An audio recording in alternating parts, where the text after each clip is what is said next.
wasn't supposed to be there after dark. The work order was clear about that. No overnight duty until further review. 22 years with the Forest Service, and I'd never seen that kind of language on a routine maintenance check. My supervisor said the tower had been offline since July. Something about budget cuts and a pending environmental review. He told me to document the condition, secure the perimeter, and file a report by Friday. Standard work, but he insisted again to not stay overnight. I loaded my truck just before noon and headed toward the Olympic National Forest in the Pacific Northwest. The access road hadn't been maintained in months. The forest felt dense in a way I hadn't remembered from my last visit 3 years ago. The lookout tower sat on a granite ridge overlooking a valley choked with fog. The structure was older than most stations in the district, built in the 60s. The cabin at the base was still locked, the windows intact. I checked the perimeter first. No fresh tracks, no signs of vandalism. The generator was still bolted to its concrete pad, covered in a tarp that looked like it hadn't been touched in weeks. Everything seemed fine. Too fine. Inside the cabin, I found the logbook sitting open on the desk. The last entry was dated July 18th. The handwriting was tight. Concluded evening patrol, all clear, signing off. Nothing unusual, but underneath it, someone had written in pencil, very faint. Observed movement, grid E7, no visual confirmation. That line had been erased, but I could still read the impression in the paper. I ran my thumb over it. Whoever wrote it had pressed hard, like they were trying to convince themselves it mattered. I closed the book and started my inspection. By the time I finished checking the tower's structural integrity, the sun was low. I radioed dispatch to confirm arrival and log my initial assessment. Static came through first, then a voice I didn't recognize asking me to repeat my location. I gave the coordinates twice. The voice acknowledged and said they'd check in at 0800 the next morning. I asked if there was any updated information on the closure. The line went quiet for a moment. Then the dispatcher said, "Negative, proceed as briefed." The signal cut before I could respond. I set up in the cabin for the night. I wasn't supposed to stay, but driving back in the dark on that access road felt worse than spending one night in a locked structure with a working radio. I heated a meal on the camp stove and ate standing by the window, watching the tree line fade into shadow. The temperature dropped fast. By 8, I could see my breath inside the cabin. I turned on the portable heater and settled into the chair near the desk. That's when I heard the first footsteps outside. Not animal, not wind. Footsteps, slow, circling the cabin from the east side toward the north. I stood up and moved to the window, keeping the lights off. My heart was pounding in my throat, but I kept my breathing steady. 22 years. I know the difference between a bear and a person. I know how deer sound when they move through brush. This was boots on dirt, heavy, confident. The steps stopped directly in front of the cabin door. I waited. No knock, no voice. Just silence. Then the footsteps moved again, this time heading toward the rear of the structure. I grabbed my flashlight and stepped outside. The beam cut through the dark, sweeping across trees and empty ground. Nothing.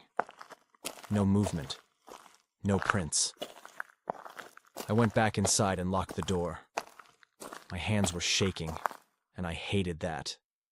I told myself it was a hiker, someone lost or confused, maybe looking for shelter.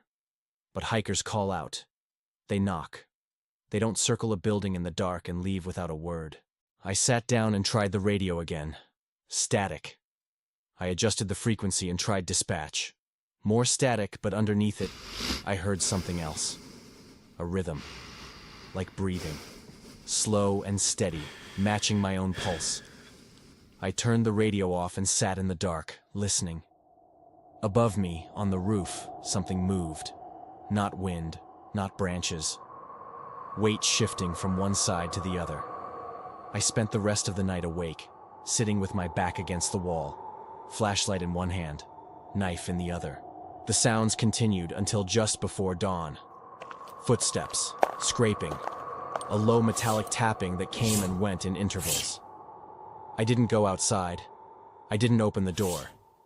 I just sat there, counting the minutes, feeling my chest tighten every time the sound moved closer to the window. When the first light finally broke through the trees, everything stopped. The forest went silent again. I stood up, my legs stiff and aching, and looked outside. The ground around the cabin was undisturbed. No prints, no marks, nothing. I waited until full daylight before stepping outside. I walked the perimeter slowly, checking for anything I might have missed in the dark. That's when I found them. Footprints, fresh, leading from the tree line to the base of the tower, then circling back into the woods. But they didn't come close to the cabin. They stayed just outside the clearing, like someone had been standing there, watching. The prints were clear, deep in the soft earth. Boot treads, size 11, maybe 12. I followed them into the trees. The trail led uphill. Whoever made these tracks knew the terrain. They didn't stumble.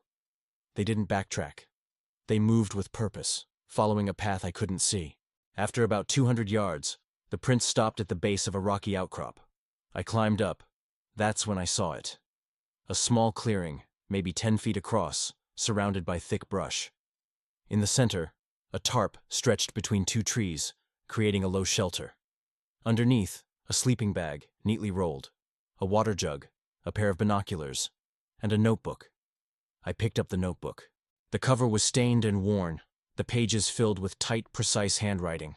Dates, times, weather observations, and notes. Lots of notes.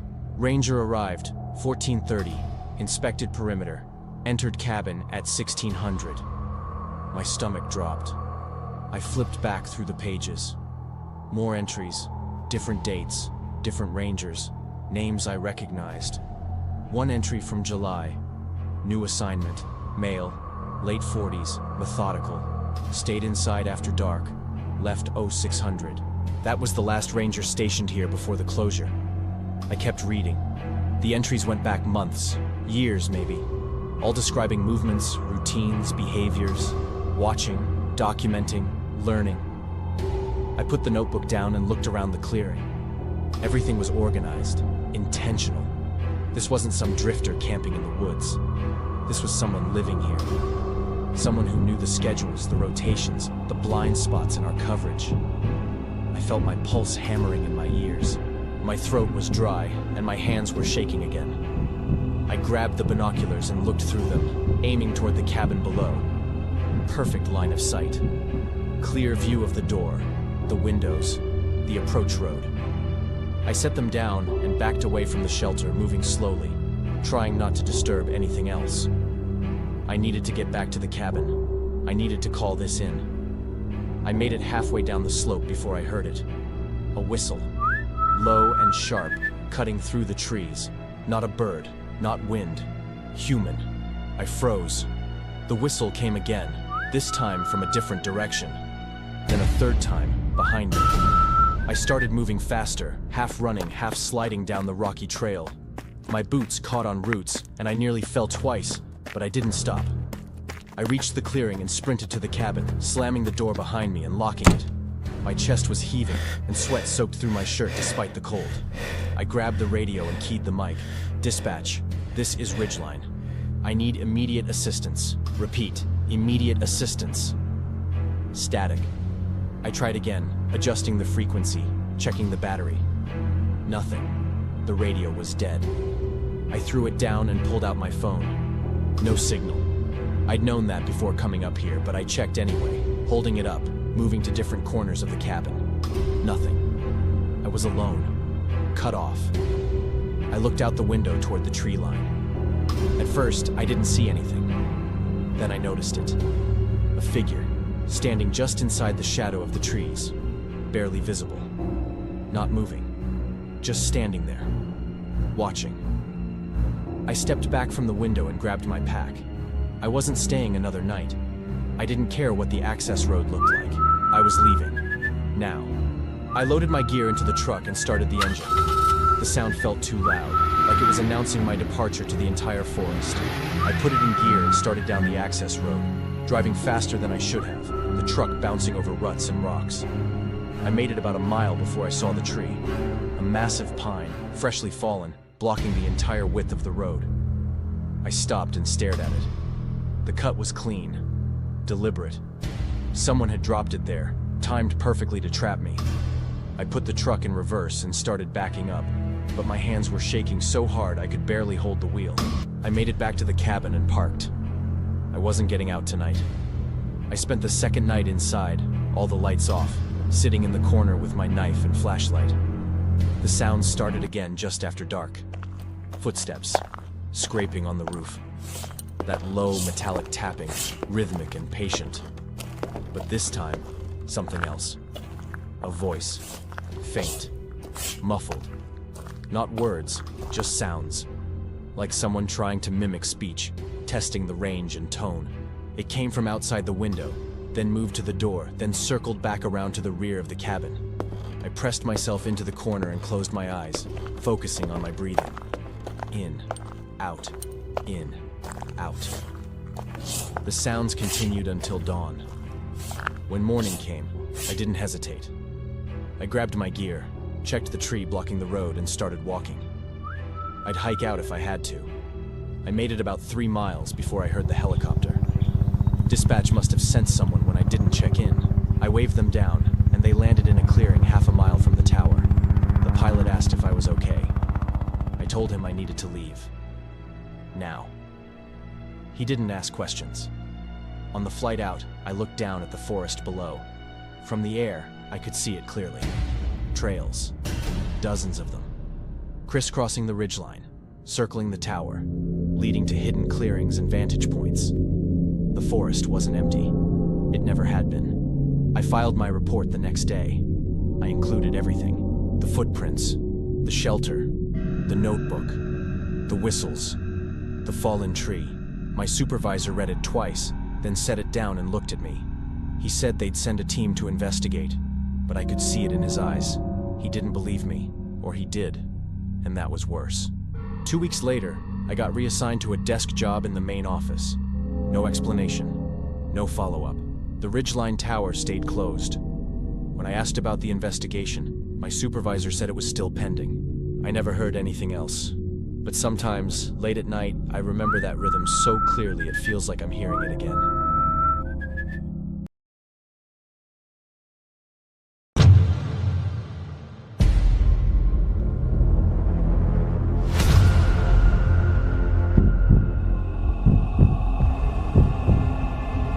The first sign I found in the cabin wasn't damage or broken equipment. It was a tape on the recorder, containing my own voice, word for word, from the night before. I never recorded it. About a week earlier, I took the Capitol State Forest posting because I needed the money and didn't mind being alone. At least, that's what I told myself. I'd worked forest assignments before, but there was always someone else on rotation, radios overlapping and lights in the distance. This one was different. 6 weeks, just me. The work itself was supposed to be simple. Basic maintenance on an old fire watch house, a radio for daily check-ins. I drove up on a Tuesday in late October. The cabin sat in a clearing, farther from the tree line than I expected. Single room, kitchenette, a desk crowded with radio equipment. The wood stove was still warm from the last contractor. I remember thinking it shouldn't have been. On the desk sat an old tape recorder with cassette slots, beside blank logs and a pen chained to the wood. The computer was older too. No internet, just file management and weather monitoring programs that hadn't been updated in years. I tested the radio. Headquarters came through clear. A woman's voice, calm, professional, confirmed my arrival. Before signing off, she reminded me to lock up every night. Not suggested it, reminded me. I acknowledged and ended the call. I didn't unpack right away. The first 3 days followed the same pattern. Wake at 6, coffee, check instruments, file the morning report. I walked the perimeter trails each day. The rain never stopped, just shifted between light and lighter. The forest absorbed sound. Even my boots on gravel felt muted, like the place was padded. I was always back by 4. Heat something canned. Write the daily log. Radio check before dark. By the 4th night, the routine felt automatic. I stayed up late reading. Around 11, I called in my evening report. Dispatch acknowledged. Asked if I needed anything. I mentioned the rain's picking up. I think I'll check the roof seals in the morning, just in case. There was a pause before she signed off. Then the line went dead. The next morning, the tape was sitting on top of the recorder. No label. A standard blank cassette. I didn't remember seeing it before, but I couldn't say for sure that it hadn't been there. I assumed the previous contractor left it behind. There were no markings. I pressed play. Static at first, then tape hiss. Then my own voice, mid-sentence. "The rain's picking up. I think I'll check the roof seals in the morning, just in case." The exact conversation from the night before, word for word. My stomach tightened. The recording was clean, too clean, like someone had held a microphone directly next to the radio speaker. Then it ended. Or I thought it did. There were about 8 seconds of silence after the sign-off. Long enough that I almost reached to stop the tape. Then a soft exhalation, slow and rhythmic, like someone breathing through their nose while concentrating. Then a creak, the sound of weight shifting on floorboards. It came from the left side of the room near the table. Then the tape stopped. I rewound it and played it again. My voice, silence, then the breathing, then the creak. "The rain's picking up. I think I'll check the roof seals in the morning, just in case." I checked the cabin. Both windows were latched from the inside. The door was locked. No scratches. No signs of forced entry. I searched every corner. Under the bed. Inside the cabinets. Nothing was out of place.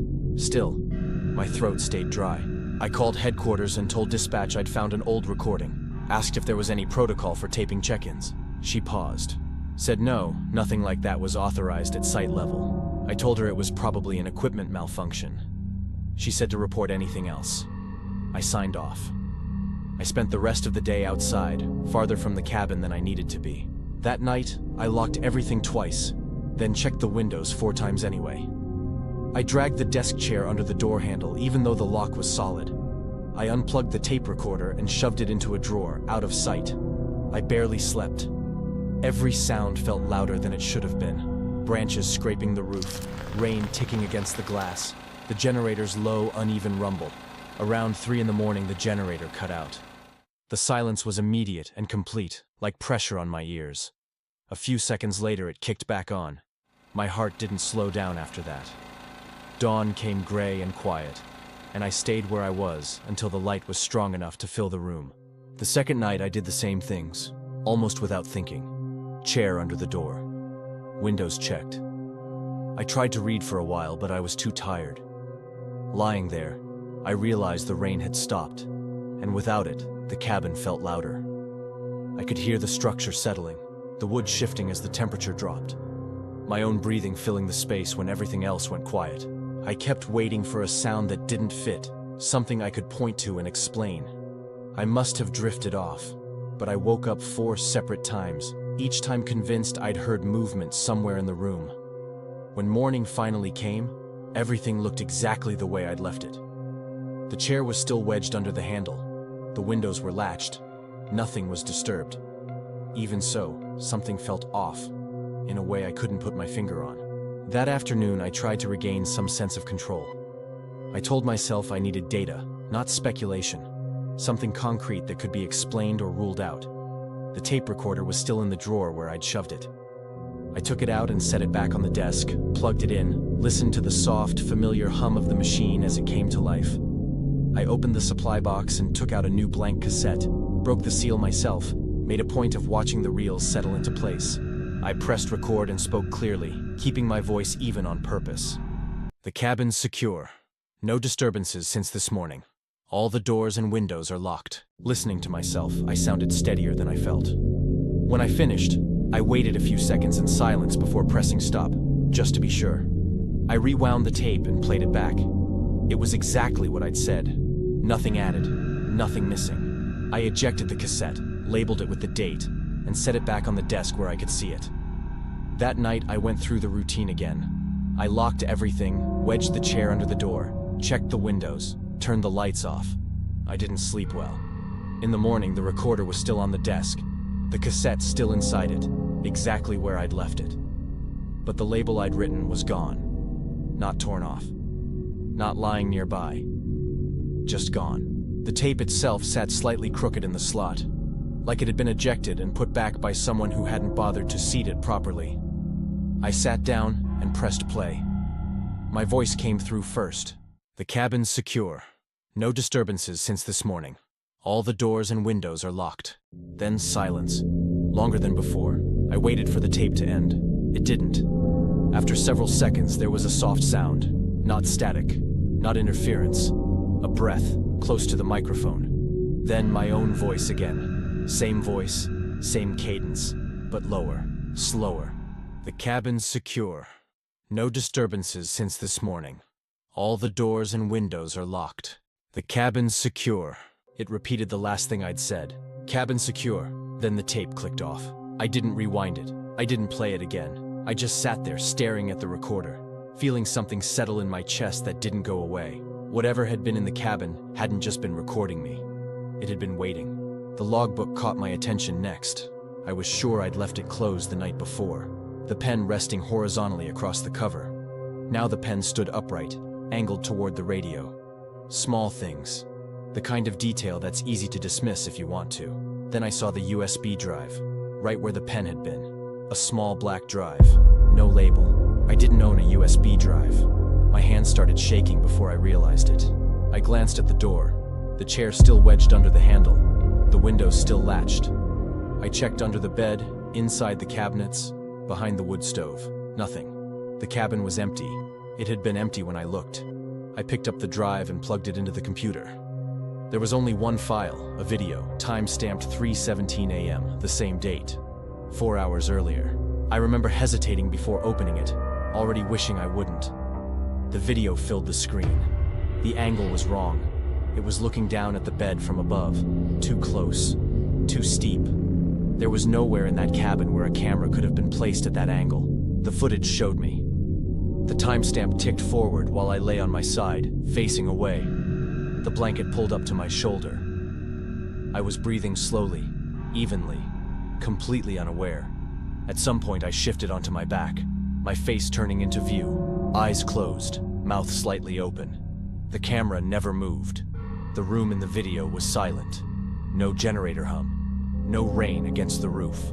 Just my breathing, steady and calm, filling the space. At 4 minutes in, the camera didn't move, but there was a different sound. Soft, like fabric shifting, very close to the microphone. A quiet exhalation followed. Then footsteps, slow and measured, moving toward the door. 3 steps across the floorboards, each one clear. A pause. The faint sound of the latch lifting. The door opening, hinges barely creaking. After that, nothing. The video kept recording for a few more seconds. Then it cut to black. Someone had been in the room, close enough for their breathing to register on the recording, close enough to leave through a door I'd locked, to move the chair without waking me, to place the drive back on the desk.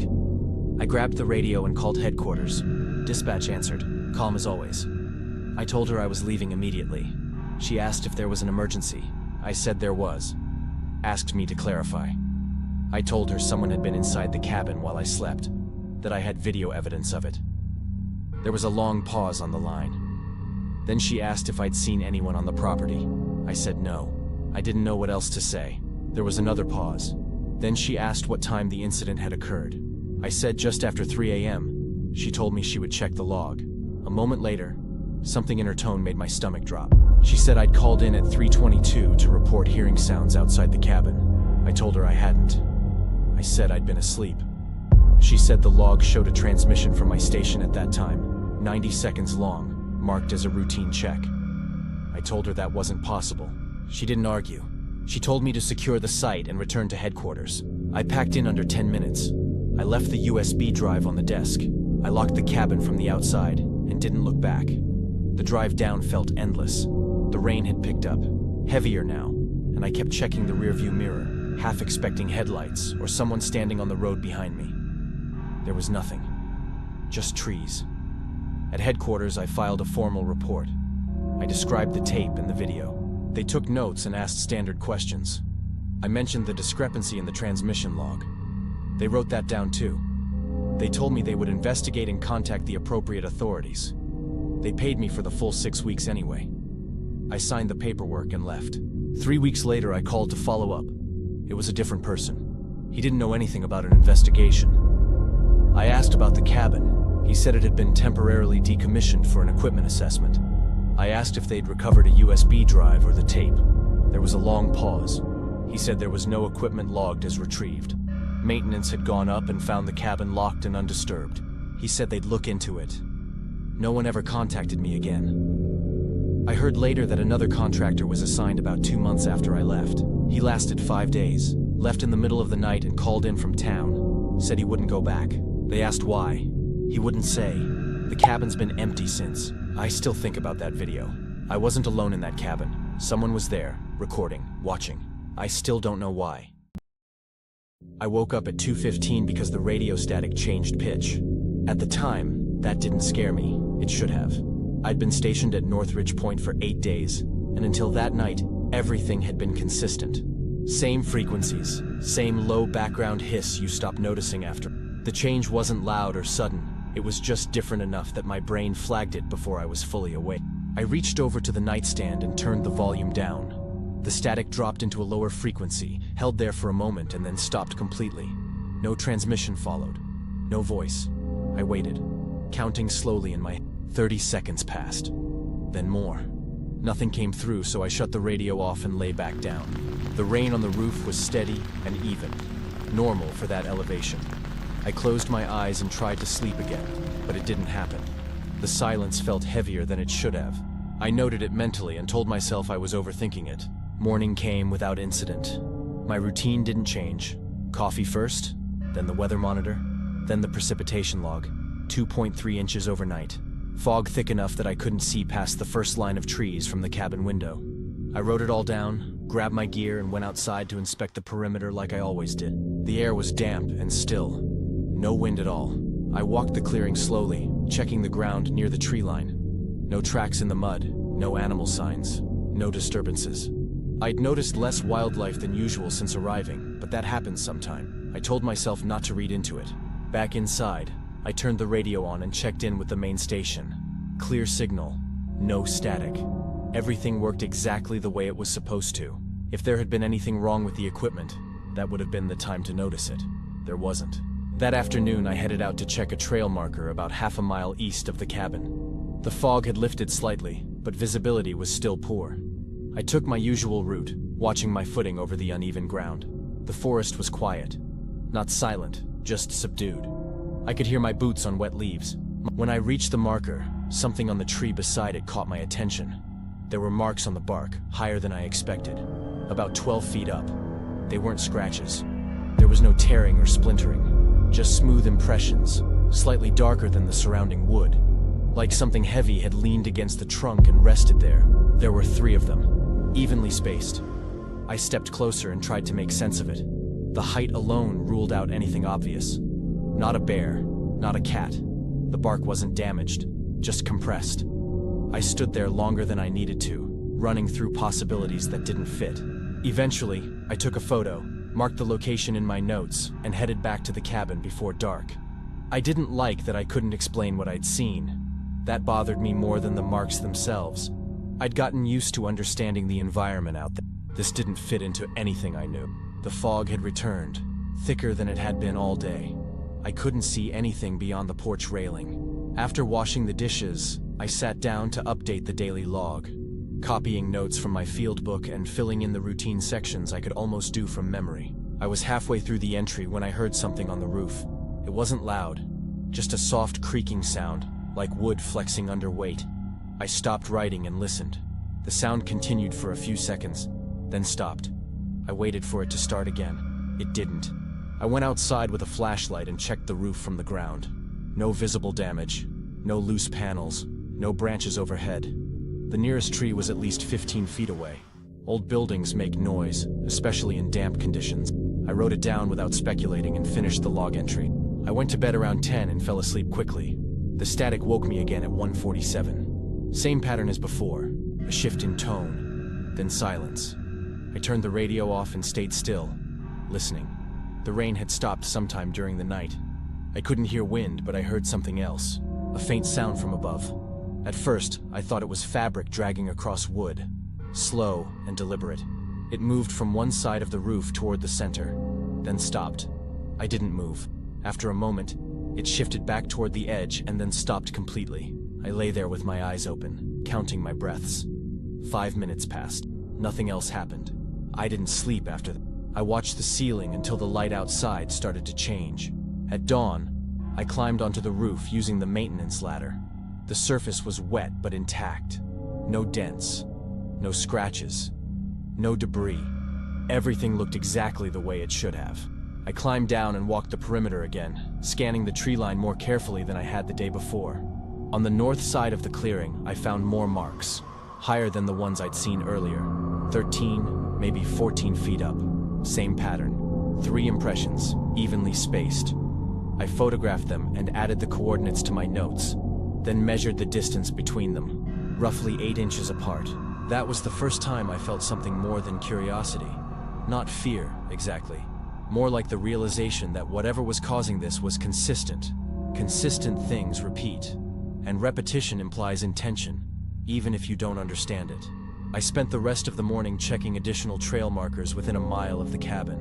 Everything else was normal. No new damage, no signs of animal activity. By the time I returned, I was tired in a way that had nothing to do with physical effort.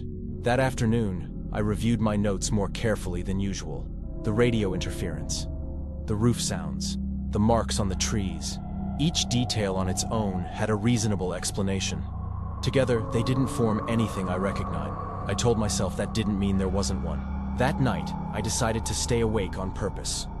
I went to bed earlier than usual and turned the lights off, but I didn't try to sleep. I lay there listening. For the first hour, nothing happened. Just the normal sounds of the building settling and the distant drip of water from the eaves. I started to wonder if I'd imagined them or if staying awake had changed something. Then, at 10:42, I heard it again. This time the sound was clearer. Not dragging, more like pressure being applied and released.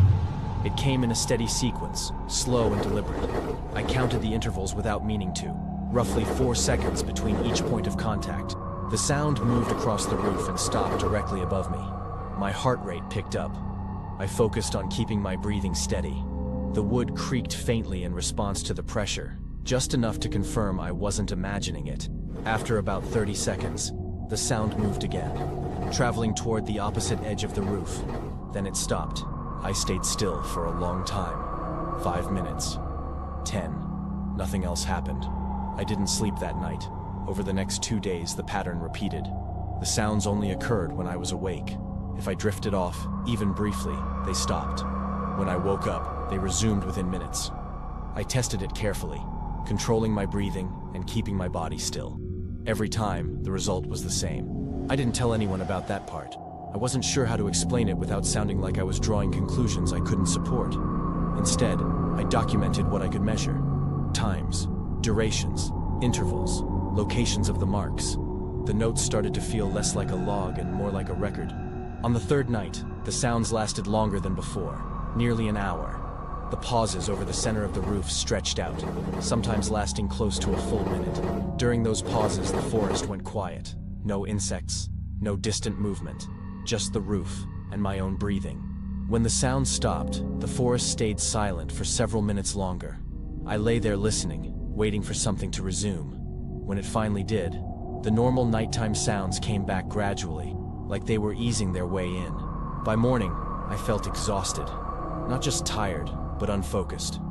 I made mistakes I normally wouldn't, double-checking entries I'd already confirmed. I caught myself rereading the same paragraph in the log more than once. I hadn't realized how much effort it was taking just to stay alert. That afternoon, I radioed the main station and reported the roof noises. I described them as structural settling due to temperature changes. I didn't mention the marks on the trees. The response was brief. They asked if I needed maintenance support. I said no, and told them I would continue to monitor it. That night, I stayed awake again. I didn't turn the lights off that night. I left a small lamp on by the table and sat awake with a cup of coffee that went cold before I finished it. I wanted to be certain about the timing, about whether the sounds depended on sleep, darkness, or something else entirely. At 11:18 it started. The pressure returned to the roof in the same steady rhythm. Applied, released, applied again. I tracked the movement mentally as it crossed from one end to the other. When it reached the center, it stopped. 30 seconds passed, then more. The pause felt deliberate, like something waiting. It moved again, continued to the far edge, then repeated the sequence. Over the course of an hour, the pattern happened 3 times. Each pass ended with that same pause over the center of the... By the third repetition, I noticed something else.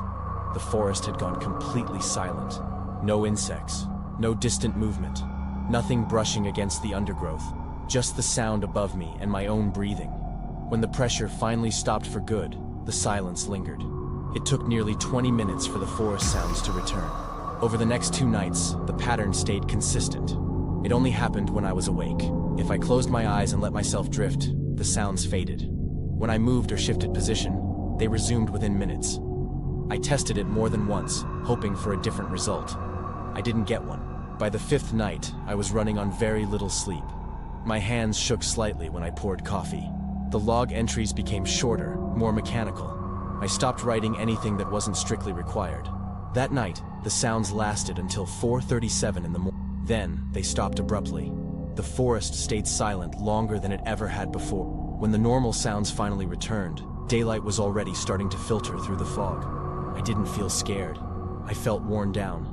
I made coffee and waited for morning, watching the fog thin just enough to reveal the tree line. I had 3 days left in my rotation. For the first time since arriving, I started counting them. When my rotation ended 3 days later, I packed my equipment and prepared to leave. The ranger who came to relieve me asked how the assignment had been. I told him it was routine, quiet. I didn't mention the sounds or the marks on the trees. I filed my report with the main office and requested reassignment to a different region. They approved it without question. I was transferred to a station in the eastern part of the state. Lower elevation, more open terrain. I don't work in heavily forested areas anymore. I've been there for 6 months now. Nothing like that has happened since. The radio works normally. The nights are quiet. Too quiet sometime. When people ask why I requested the transfer, I tell them I wanted a change of environment. That's true. I don't elaborate. Sometimes, when it's very quiet at night, I still find myself listening. Not because I expect to hear anything, because I want to be sure I don't.